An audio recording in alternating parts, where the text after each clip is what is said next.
एक बहुत बड़ी चीज़ है कि फेलियर्स को कोई नहीं पूछता, उनका हाल तक कोई नहीं पूछता है, लेकिन अब जब हम सक्सेसफुल हो जाते हैं तो हमारी प्रीवियस स्टोरी सारे सुनते हैं, तो वो चीज़ बहुत ज़रूरी हो जाती है हमारे लिए सक्सेसफुल होना। नमस्कार, मैं हूं सुमी प्रकाश बेटा और आज मैं एक ऐसी बच्ची से मुलाकात करने जा रहा हूं जिस बच्ची को जानकर आप भी बहुत प्रसन्न होने वाले हैं। इस बच्ची ने बड़ी बात ये नहीं है कि नर्सिंग ऑफिसर बनकर उपलब्धि हासिल की है, बड़ी बात ये है कि जिस भौगोलिक परिस्थिति से ये ताल्लुक़ रखती हैं वहाँ से निकलकर नर्सिंग ऑफिसर बनना बहुत बड़ी बात है। पहले तो स्वागत है मालविका।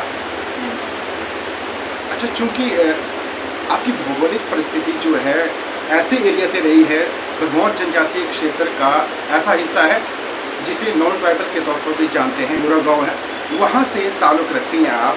फख्र तो होता होगा। हाँ जी। आप किस हॉल में पढ़ी और कैसे आपने तैयारी की, थोड़ा सा बताएं। सबसे पहले तो नमस्कार, मेरा नाम मालविका ठाकुर है और मैं चंबा डिस्ट्रिक्ट के बालू से बिलोंग करती हूँ और मेरे जो गांव है वो गंगा में है। बचपन से ही आपकी दिमाग में था कि मैंने ये चीज़ करनी है? हाँ, बचपन से मतलब जब मैं स्कूल में थी तो मुझे साइंस में बहुत इंटरेस्ट था, तो मेडिकल लाइन में इंटरेस्ट ज़्यादा बढ़ने लगा। उसके बाद मेरा ये था कि मैं हॉस्पिटल में काम करूँ, चाहे जो भी प्रोफेशन में काम करूँ, पर मुझे ये था कि मैं मरीजों को अच्छी सेवा दे सकूँ, क्योंकि चंबा में मेडिकल कॉलेजेस में इतनी अच्छी फैसिलिटी अभी तक आई नहीं है। तो मेरा ये था कि अगर मैं यहाँ पे भी काम करती हूँ तो मैं अच्छी से अच्छी पेशेंट्स को केयर दे सकूँ, मतलब उनको सेवा दे सकूँ। आपके माइंड में ये पहले था कि यहाँ पर जो स्थिति अच्छी नहीं है मेडिकल लाइन की, इसलिए खुद आपको खुद तैयार करें और खुद ही इस तरह का आपने किया है ताकि आप अच्छी सेवाएं दे सकें?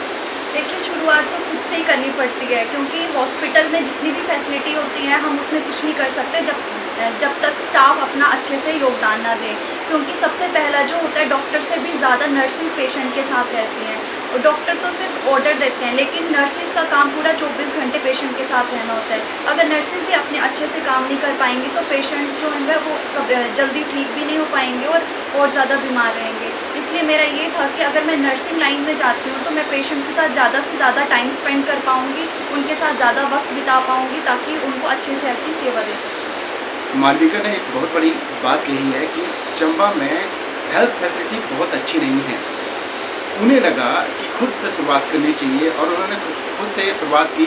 इसके लिए उन्होंने तैयारी की, पढ़ाई की, तब जाके वो नर्सिंग ऑफिसर बनने में कामयाब रही है। मालविका, चूँकि आप चंबा से ताल्लुक़ रखती हैं, यहाँ पर अच्छी फैसिलिटी नहीं है, तो आपको तैयारी करने में कोई तकलीफ नहीं हुई होगी, और कैसे आपने तैयारी की? सबसे पहले तो जब मैंने अपनी +1 +2 की थी government senior secondary school girls school से की थी, उसके जब मैंने मेडिकल लाइन में प्रवेश किया था उस टाइम ही मैंने सोच लिया था कि मैं इसी मेडिकल फील्ड में ही अपना आगे का पूरा कंटिन्यू रखूँगी।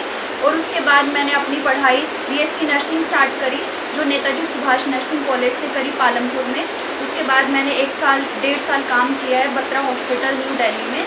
उसके बाद मैंने MSc नर्सिंग में प्रवेश लिया, वहाँ पे मैंने मुलाना अम्बाला से करी है, MNU मुलाना अम्बाला से करी है। उसके बाद मैंने ये सोचा था कि अब प्राइवेट सेक्टर से हटके हमें गवर्नमेंट की तरफ जाना चाहिए, क्योंकि प्राइवेट में सैलरी की वजह से हर कोई अच्छे से काम करता ही है, लेकिन उसमें एक नुकसान ये होता है कि पेशेंट्स को बहुत ज़्यादा पैसे देने पड़ते हैं।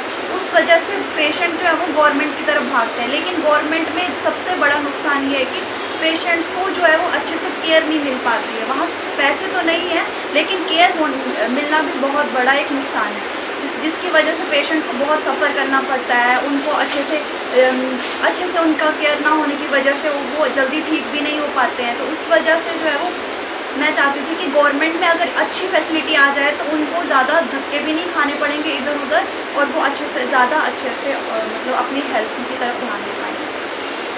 नाम मालविका, लेकिन साथ में अब नर्सिंग ऑफिसर लगेगा तो कैसा लगता है? मुझे तो बहुत गर्व हो रहा है, और सबसे ज़्यादा खुशी तब हो रही है जब मम्मी पापा की मतलब उनकी खुशी देख के, क्योंकि उन्होंने भी बहुत सेक्रीफाइस किया मेरे लिए।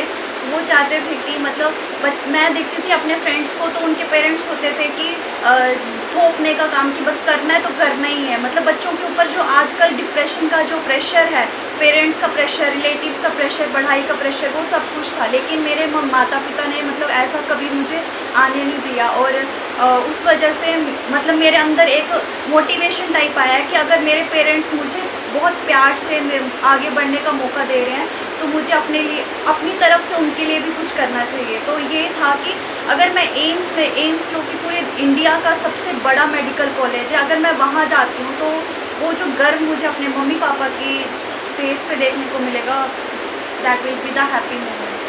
अच्छा, मैंने ये देखा कि मैक्सिमम घरों में ये भी सुना जाता है कि भेदभाव करते हैं कि बेटी है बेटा है, तो आपको कभी महसूस हुआ? नहीं, उल्टा हमें ज़्यादा प्यार मिला है। हमें मतलब ऐसे है कि शुरू से ही मम्मी +2 के बाद से ही मुझे बाहर भेज दिया पढ़ने के लिए, तो कभी ऐसा नहीं कि पैसे की तंगी है या फिर कभी कुछ भी नहीं आने दिया। जो चीज़ मांगी वो हमेशा टाइम पे मिली है, कभी भी पढ़ाई के बीच में कोई रुकावट नहीं आई, सब कुछ मिला है। तो ऐसा कभी देखने को नहीं मिला कि भैया के साथ ज़्यादा अच्छे से हो रहा है या फिर हमारे साथ कम हो रहा है, ऐसा कभी नहीं है। ऐसी बेटी, चूँकि आप बेटी हैं, तो जो और बेटियां हैं उन्हें जो बाहर जाना नहीं चाहती या फिर उनको भेजा नहीं जाता है पढ़ाई के लिए, तो ऐसे पेरेंट्स को आप क्या कहेंगे?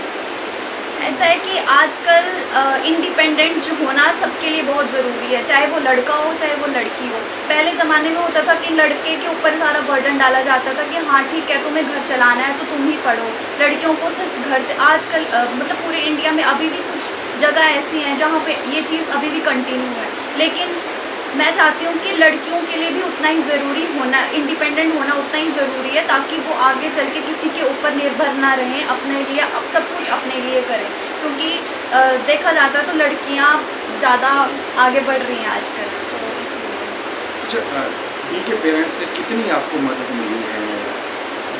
नेचुरल बिना पेरेंट्स के तो आप कहीं जा भी नहीं सकते, तो कितना महत्व समझती है इस चीज़ का?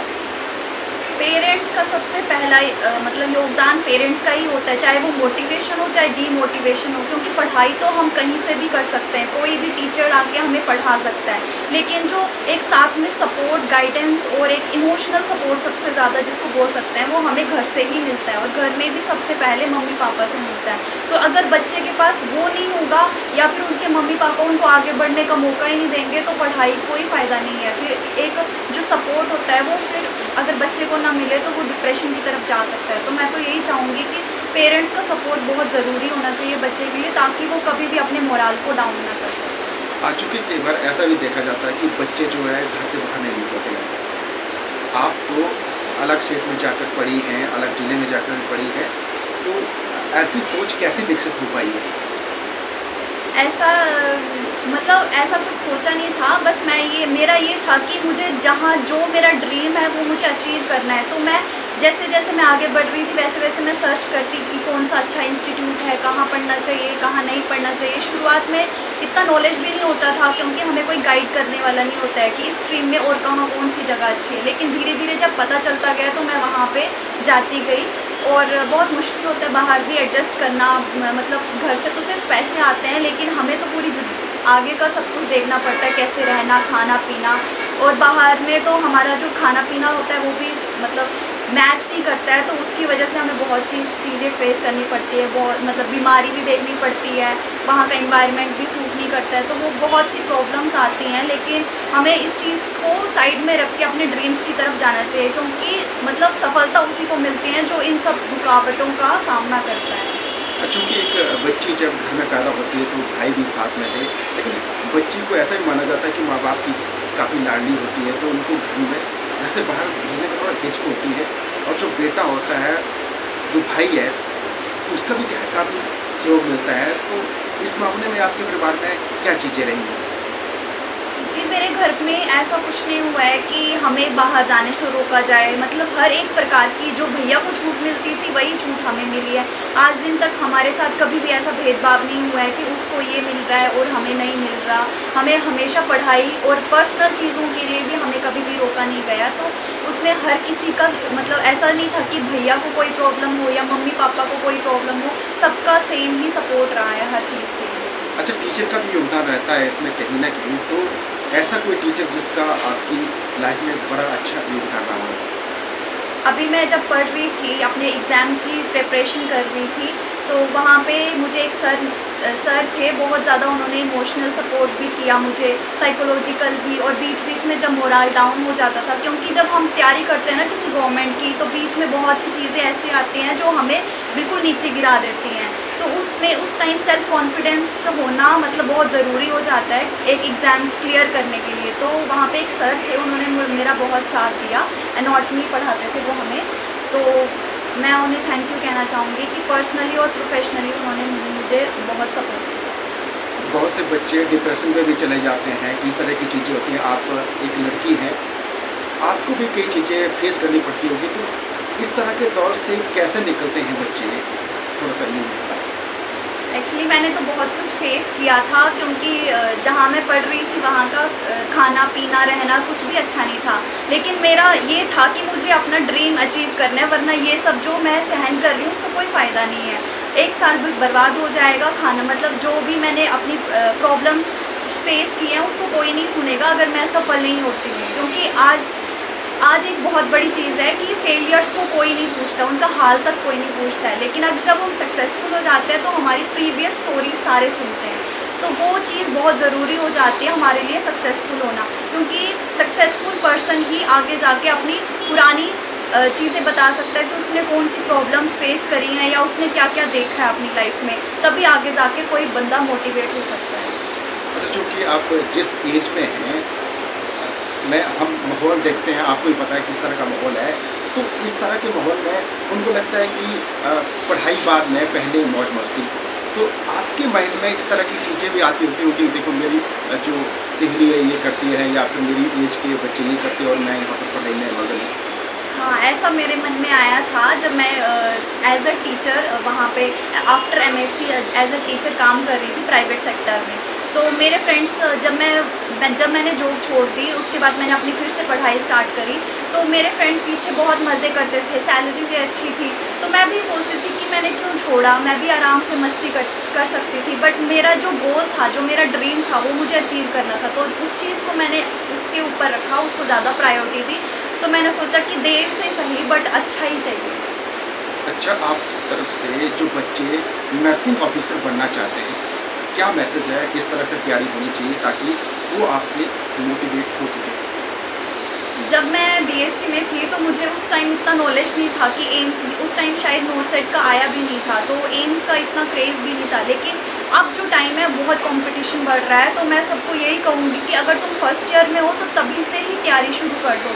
अपने जो सब्जेक्ट हैं चल रहे तुम्हारे first year, second year, third year, fourth year, तो उन सब्जेक्ट को तभी से ही अपना कॉम्पिटिटिव लेवल से ही पढ़ना शुरू कर दो, क्योंकि आने वाला टाइम बहुत कंपटीशन होने वाला है। और अभी से ही बहुत सी लड़कियां नर्सिंग लाइन में जा रही हैं, क्योंकि सबकी रुचि इसमें ज़्यादा बढ़ रही है। तो मैं यही कहूँगी कि अगर तुम शुरुआत से मेहनत करोगे तभी बाद में फ़ायदा मिलेगा। तो बहुत बहुत धन्यवाद। तो ये थे मानवी ठाकर, इन्होंने बड़ी अच्छी चीज़ें कही हैं। इनका गोल क्लियर था, इनका लक्ष्य था कि नर्सिंग ऑफिसर बनना है, इसके लिए इन्होंने तैयारी की और ये आज बन भी गई हैं। इस इंटरव्यू को लेने का मकसद यही है कि आप बच्चे जो इस इंटरव्यू को देख रहे हैं वो भी मोटिवेट हो सके, और जो पेरेंट्स हैं जो सोचते हैं कि बच्चियाँ कुछ नहीं कर सकती हैं, अगर मालविका को देखेंगे तो आपको भी लगेगा कि मेरी बच्ची भी कुछ बन सकती है। अगर नर्सिंग ऑफिसर नहीं तो कुछ ना कुछ तो जरूर बनेगी, लेकिन आपको ये इंटरव्यू जरूर सुनना चाहिए और अपने जो यार दोस्त या बच्चियां हैं जो आपके रिश्तेदार हैं उनको भी इंटरव्यू दिखाना चाहिए, ताकि आपकी बच्चियां, बेटियां या बहनें उससे मोटिवेट हो सके। बड़ी बात ये भी कहूँगा, यदि आपको लगता है कि हमने इंटरव्यू में कुछ गड़बड़ की है या फिर इंटरव्यू ऐसा होना चाहिए था, हमको ये पूछना चाहिए था, आप कमेंट बॉक्स में जाकर मैसेज कर सकते हैं ताकि हम उसमें सुधार कर सकें, क्योंकि इंसान गलतियों का पुतला है और इंसान से गलतियाँ भी होती हैं, लेकिन हम सुधार की गुंजाइश रखते हैं। बहुत बहुत धन्यवाद।